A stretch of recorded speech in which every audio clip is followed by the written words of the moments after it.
Your name, sir? David Childs. Thank you. I'm sorry, Your Honor, Mr. Childs just said something. Could I get clarification? You may want to hit the button so we don't have to ready to go. All right, thank you, Your Honor. Okay. At this time, my client wishes to waive the preliminary examination. He's going to sign the waiver form right now, and we'd like to address bond.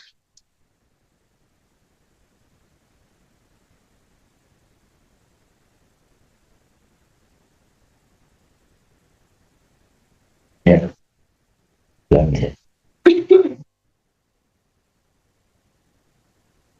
Is there a reason all my informations are missing? Like the second file. Sir, you're waiving your right to a preliminary examination? Are you waiving your right to a preliminary exam, sir? Yes.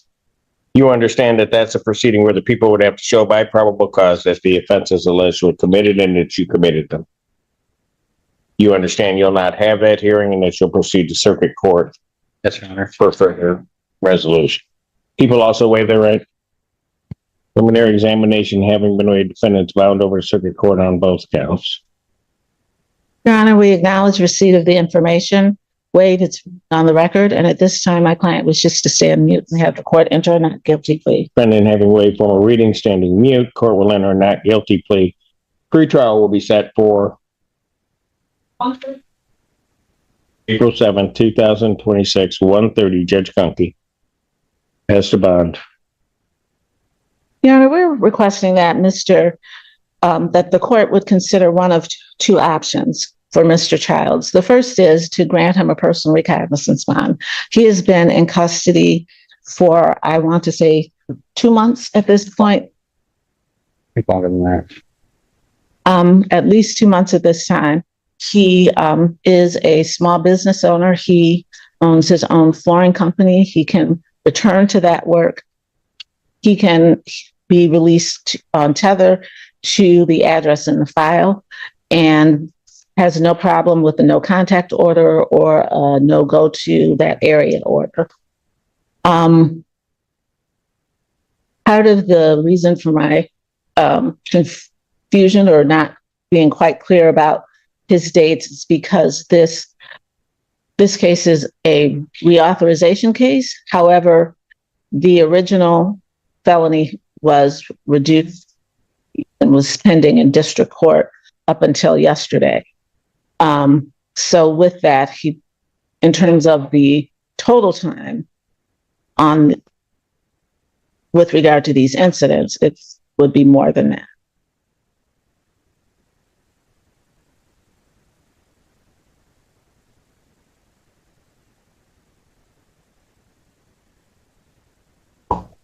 Response. This case is right. This is a reauthorization. It originally was an exam and was remanded. However, right after they reached out to us so that she hadn't made that court date wanted to participate and was still scared of this defendant. She was present today. We talking about it. He was waiting. I would object. He has 2 previous domestic violence convictions from 2023. In this case, he pinned the victim to the ground, put his knee to her neck, and punched her in the head. She had a front back neck. He also grabbed her by the shoulder, spit at her along with pushing her around the house. So given that, I would ask for bond remain as set, Your Honor. And did previous, are they involving this same individual or no? Yeah. I do not believe so, Your Honor. I mean, I don't know that either one is good, but anything else, Ms. King? Our alternative request would be a release to substance abuse treatment. I don't have a problem signing release to substance abuse or inpatient treatment. Yes. And so if that order's prepared, I'll sign that. But as to the changing of the bond to a personal recognizance, that motion is denied. Would that be with the tether? It would be with the GPS tether. That's. All right. Thank you, Your Honor. Thank you. Mr. Morgan, who is joining me at the podium. Mr. Morgan, would you state your name for the record? Each of his cases, I had before me a plea form that indicates that he's going to plead no contest to, in the case ending in 5820 or 5320. he added count 4, counts 1 and 3 would be dismissed. And in the other matter, he would be pleading to an added count 2. Both counts are aggravated assault. There is further a sentence agreement and no upfront jail. That's the court's full understanding of the agreements. The defense agrees. Thank you. Yeah, haven't sworn. You solemnly swear to affirm that one of your mouth will be the truth, the whole truth, and nothing but the truth shall be God. Yes, sir. State your name, please. Shane Morgan. Okay, Mr. Morgan, it's this court's understanding. Back assault. Those are misdemeanors punishable by up to 1 year incarceration and $1,000 fine plus court costs. Do you understand that, sir? Yes, sir. Do you understand what a no contest plea is? Yes, sir. 2 things about a no contest plea I have to make sure that you understand. First is it means that you're not further desirous or wanting to contest these charges. You understand that? Yes, sir. Second thing you need to understand is that for purposes of sentencing, the court will treat you the same as though you had pled guilty. You understand that, sir? Yes, sir. You understand, sir, that although I'm taking your plea, I would not be your sentencing judge. And in the case ending in 5820, you would be sentenced by Judge Garwood. And in the other matter, you would be sentenced before Judge Perry. Yes, sir. You understand that, sir? Yes, sir. Basis for the no contest, please. Lack of memory. All right. Sir, to the charge of aggravated assault as contained in the case 5820, how do you plead? No contest. To that same charge as contained in the other matter, so it's at 55, can't read their writing. 5535. How do you plead? Guilty. Or No contest. No contest. You understand that by pleading no contest, you will not have a trial of any kind. Yes, sir. You signed an advice of rights form in each of these cases? Yes, sir. Any questions regarding any of those rights? No, sir. Let's look at paragraph 5. There's a copy on the podium. This is the same for me. Those are your rights, which are part of a trial. You understand by pleading no contest, you're giving up those rights as well as all the rights on that form. Yes, sir. You understand you're giving up your right to appeal of right. Yes, sir. Are you on probation or parole? No, sir. Has anybody promised you anything other than what's been stated here today to get you to plead? No, sir. Anybody threaten you or coerce you? No, sir. You're doing this voluntarily and of your own free will? Yes, sir. Court has been provided and has reviewed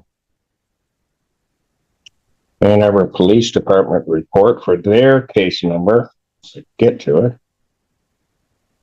So, no. Close it up and put it back. Actually, University of Michigan Department of Public Safety for their case number 2590304546. And in the other matter, University of Michigan Department of Police report for their case number 267326. Any objection to the court having reviewed those reports? Thank you. None from defense. Based upon a review of those reports, the court does find that there's a sufficient factual basis in which the court could find a defendant guilty of these offenses. Sir, I do have to advise you, upon me taking your plea, that if you commit misconduct between the time I accept your plea and the time of sentencing, you would not be entitled to withdraw your plea, and the court would not be bound by any sentence evaluation or recommendation. You understand that? Yes, sir. Is counsel aware of any other promises, threats, or other inducements which have led to these pleas? No, Your Honor. Thank you. No, Your Honor. And have I complied with the court rule?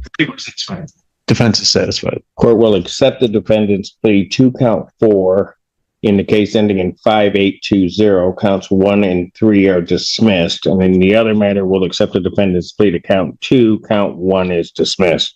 Pre-sentence investigation and report is ordered at 14 or 15th District Court probation. Sentencing in this matter will be set for 5820. It's going to be April 28th at 9 a.m. April 28th, 2026, 9 a.m. That's the sentencing before Judge Garwood. And in the other matter, April 24th at 8:30 a.m. April 24th, 2026, 8:30 before Judge Perry. Bond will continue. Did the court dismiss counts 1, 2, and 3 on that case, or was it 1 and 3? Just everything that needed. Thank you, Your Honor. Appreciate it. Thank you, Your Honor. On behalf of Mr. Moot on the case ending in 1665. Morning, Judge. Brian Bowling, Assistant Public Defender, on behalf of Mr. Moot in cases ending in 5712 and 5718. And are these all waivers or? In case number 5718, Yes. the necessary witness did not appear in the claim examination. I would move, my understanding is that both charges would be dismissed here, Your Honor, so I'm moving to dismiss both charges based on. People being unable to proceed, cases dismissed. That's on defendant's motion. All right, and the other matters, sir, you're waiving your right to a preliminary examination? Yes, Your Honor. You understand that that's a proceeding where the people would have to show by probable cause that the offenses alleged were committed and that you committed them. Yes, Your Honor. You understand you'll not have that hearing and that you'll proceed to circuit court for further resolution. Correct. People also waive their right. You, Judge, and for the record, we did make a plea agreement prior to the waiver where Mr. Moot has been waived, almost respect to waive, and plea to the charge in 5712, that being possession of a narcotic thing. And then in 25F2165, we will offer a plea to largely $201,000 in circuit court as a global resolution. That is my understanding of the people's offer as far as my case is concerned, and also awareness of the other case, and have discussed that with Mr. Moot, and he does wish to waive based on that offer. That's my understanding of the agreement, Your Honor. All right. Defendant having waived preliminary examination, he's bound over to circuit court in the case ending in 5712 on count 1, and in the other matter counts 1 through 3. As to the arraignment, gentlemen. Oh, yeah. Waive formal reading of the charges in my case ending in 5712. Your understanding is as for pretrial thing. Defendant having waived. Oh, go ahead, Mr. Frederick. Acknowledge receipt of the information, waive formal reading, and stand mute as well, Your Honor. Defendant having waived formal reading, standing mute to all charges. Court will enter a not guilty plea to the 4 counts. Pretrial in these cases will be set for May 19th at 1:30 with Judge Conkey. May 19th, 2026, 1:30 before Judge Conkey. Bond will continue. Thank you. Thank you very much, Your Honor. One moment. You want Mr. Collins to wear what that? Your name, sir? Bobby Finnison. It's waiving. Yes, Your Honor. Sir, you're waiving your right to a preliminary examination? Yes, sir. You understand that that's a proceeding where the people would have to show by probable cause that the offenses alleged were committed and that you committed them. Yeah. You understand you'll not have that hearing and you'll proceed to circuit court for further resolution. Yes. People also waive their right? Yes, Your Honor. And I mean, put down the record. Go ahead, yes. Full offer to agree not to add a offender notice in each. That's correct. That is correct, Your Honor. Okay, for why? I don't know. Why do I not have information in here? Thank you.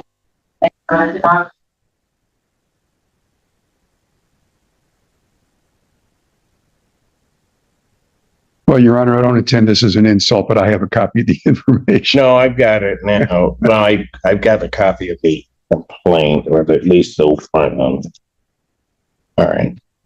Your Honor, my client waives. Examination having been waived, defendant is bound over to circuit court on counts 1, 2, 3, and 4. There's 6. I think there's 6 counts total, Your Honor. Well, I have. There's the drug counts, and then there's 2 counts of firearm.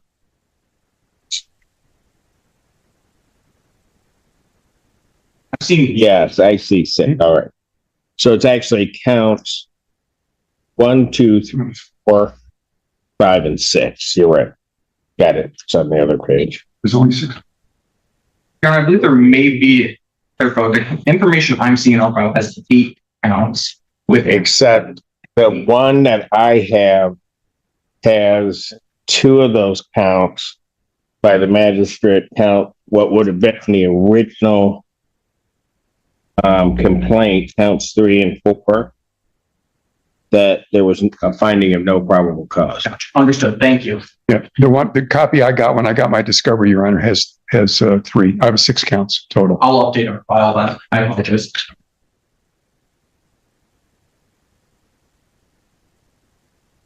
So he's bound over on all 6 counts, Mr. Golson. Your Honor, we acknowledge receipt of the information, copy of the information. My client waives its reading, stands mute, asked that a not guilty plea be entered. Defendant every way for reading, standing mute. Court will enter not guilty plea. Pretrial will be set for May 19th, 1:30 with Judge Punky. May 19th, 2026, 1:30, Judge Coffey. Bond continued. Your Honor, there is a co-defendant. This courtroom session took several unexpected turns. First, David Childs waived his right to a preliminary examination and asked the court to reduce his bond. The defense argued that he had been in custody for months, owned a flooring business, and could return to work under GPS monitoring. But the prosecution strongly objected, pointing to prior domestic violence convictions and serious allegations in the current case. The judge denied the request for a personal bond, although release to substance abuse treatment remained an option. Later, another defendant entered no contest pleas to aggravated assault charges, while several other charges were dismissed.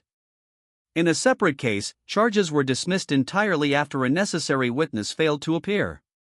The courtroom also saw multiple defendants waive preliminary examinations and move their cases forward to circuit court. These proceedings show how plea deals, missing witnesses, bond decisions, and legal strategy can dramatically change the outcome of a case.